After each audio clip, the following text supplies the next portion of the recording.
Happy New Year! Happy New Year 2019. It's going to be a really exciting year for me as I start Sustainability Sense Limited.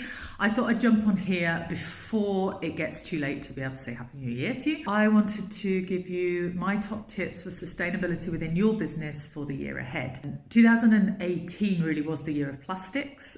I'm predicting that 2019 we will probably all be eating a bit less meat.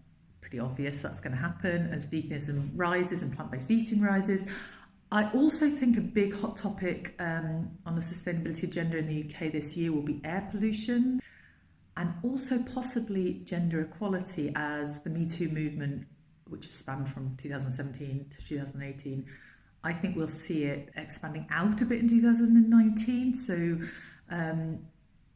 not just from equal pay, but looking at things like recruitment practices. Do they benefit men more? Anyway, they're just my guesses. But in terms of top tips, let's get to them. Top tip number 1 for sustainability within your business in the year ahead: look at renewables. So if you can generate your own renewables, fantastic, as the electricity market is set to be really shaken up this year and as renewables overtake fossil fuels in terms of electricity. If you can't generate your own though, look at tariffs from electricity providers. Particularly make sure that the electricity provider are generating their own renewables, or at least investing in their own renewable generation. Otherwise you might just be displacing renewables from someone else, if you like. Top tip number 2 for sustainability in your business in 2019 is electrify your fleet. So as of the 31st of December 2018, Glasgow City Council announced a low emission zone in the city centre. It's only going to apply to buses at first, but will be expanded. And there's really no excuse in the city centre now. There's enough charging points. Top tip number 3 for 2019, and probably my favourite, is think circular. So I'll probably do loads more content on this in 2019 and certainly work with loads of businesses in Glasgow on becoming more circular.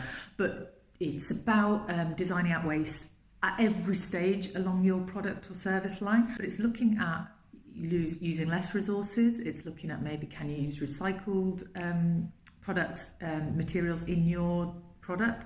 It's looking at lifespan expansion. So can you extend your product's lifespan?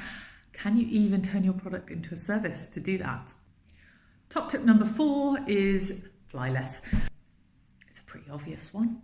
But if you want to cut your carbon emissions, then probably the number 1 thing you can do as a business is reduce your flights. And finally, top tip number 5, a departure from the climate change theme, is what community action can you take? Your consumers are very likely to be demanding from you climate change action, but also looking to see what you're doing for your local community. Can you be doing more community giving? You don't necessarily have to come full on social enterprise, but what can you do in terms of financial support for local community projects? It might just be supporting your staff in different ways. So it might not be financial, it might be giving them other support. It might be even through community giving through your products and services. Can they be benefiting different groups within the community? Do they just benefit one group? Do they just benefit men more than women on that gender equality thing?